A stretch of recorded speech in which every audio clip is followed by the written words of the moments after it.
Putin bad news. Crocodile tears from Putin.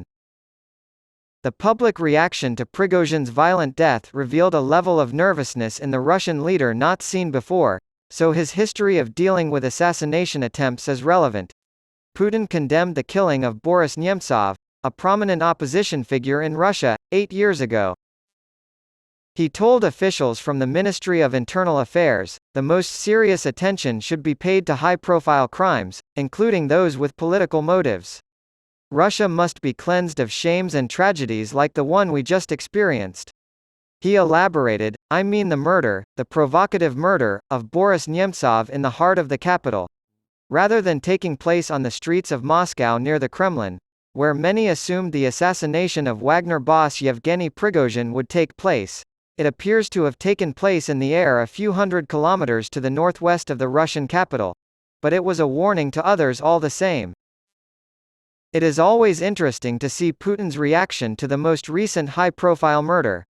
The public reaction of the Russian leader to the violent death of a former friend reveals a degree of anxiety not previously displayed. It seems immoral, even obscene, to compare Nemtsov and Prigozhin in the same sentence. Liberal politician Boris Nemtsov took a stand against Vladimir Putin and his increasingly authoritarian regime beginning in the year 2000. He exposed widespread corruption, profiteering, and embezzlement. While Prigozhin wrote a children's book, he was actually a violent criminal and murderer. He authorized the use of sledgehammers to smash the skulls of Wagner soldiers who were falsely accused of desertion and treachery. While Prigozhin was being laid to rest on Thursday, Putin took the opportunity to lavishly praise his former friend, calling him a talented businessman who would do his bit for the common cause, if asked. Putin met with the Moscow-installed head of the occupied Donetsk region in Ukraine and made televised remarks in which he praised Prigozhin and his paramilitary Wagner group for their significant contribution to the fight against Nazism in Ukraine. Those words, "We remember, know, and won't forget this," were spoken by him. Prigozhin, however, was a man with a complicated fate, who has made many serious mistakes in his life. Prigozhin died due to his own carelessness, but Putin maintains that this does not negate all that he did for Russia. Weeping crocodiles? A kiss on the cheek from Judas? Could be. We haven't seen this level of anxiety from Putin before, but it's clear he's concerned about the Wagner fighters after Friday's mandatory order for them to sign an oath of allegiance to the Russian state. Putin's typical reaction to a terrible crime is to be dismissive and disparaging.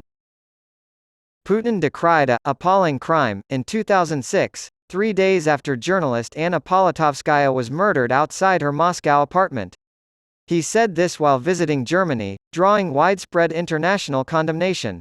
But he couldn't help himself and insulted the tireless journalist, saying, "I think that journalists should know, and experts perfectly understand, that her capacity to influence political life in Russia was extremely insignificant." On the other hand, when Putin has a personal grudge against someone or doesn't give a hoot about international opinion, no one bats an eye. Russian President Vladimir Putin publicly called former Russian double agent Sergei Skripal a scumbag and a traitor after the failed Novichok poisoning attempt in Salisbury, England in 2018. Simply put, he was a spy. A traitor to the motherland, he declared at a Moscow conference. Putin was at his most authentic when he vowed as prime minister in 1999 to eliminate Chechen rebels. Anywhere they may be, including in the toilet, we will waste them in an outhouse at long last. Naturally, Putin is not responsible for any deaths or near-death experiences caused by a vial, a bullet, a bomb, or a missile. The Russian government has denied any involvement in Prigozhin's death, calling the allegations an absolute lie. Those two, Skripal and Navalny? Those are completely unrelated. Likewise, it had nothing to do with the 2017 shooting death of Denis Voronenkov, a former member of the Russian Communist Party and a vocal critic of Putin, in Kyiv. Voronenkov's murder was condemned by former Ukrainian President Petro Poroshenko as an act of state terrorism by Russia. There was also no connection to the 2016 deaths of Russian businessmen Pavel Antov and Ravil Maganov, chairman of Lukoil. Both had spoken out against Russia's invasion of Ukraine, and their deaths have been largely dismissed by the Kremlin. Putin said in 2015 that political assassinations should stop, but they haven't. People are still being poisoned, falling out of windows, committing suspicious suicides, being shot, bombed, and now a plane has crashed. Putin's orders to stop the killings have apparently not been followed. Is the Tsar so feeble that his authority is limited? He seems to be a complete failure even as an investigator. Putin personally oversaw the investigation into Nemtsov's murder, and while 5 men with Chechen ancestry were found guilty, the identity of their employers remained a mystery. It's all a joke among Russians, who over the course of decades under communism and now under Putinism have learned to juggle competing facts and narratives with ease. The Kremlin provides them with the official story to tell, which they are expected to parrot without actually believing. The Kremlin, however, may have doubted that this time around. This is why there are rewards and punishments, why there are lauds and burials, and why there is a Judas kiss. Prigozhin's death occurred 2 months after his failed mutiny, which would make sense given the need to nationalize the Wagner Group, sort out the recruits and officers, and evaluate the renegade mercenaries' military allies during that time.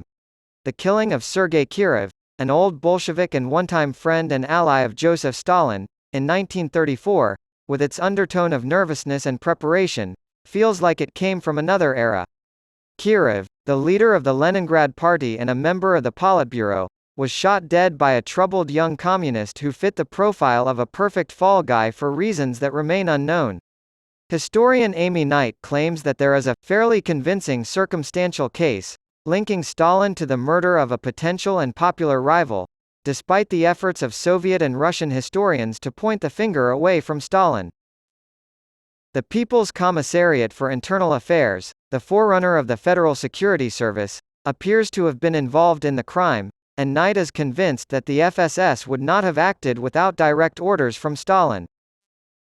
Stalin was nervous, too, at this particular event. But he used the murder as an excuse to increase political repression and kick off his Great Purge.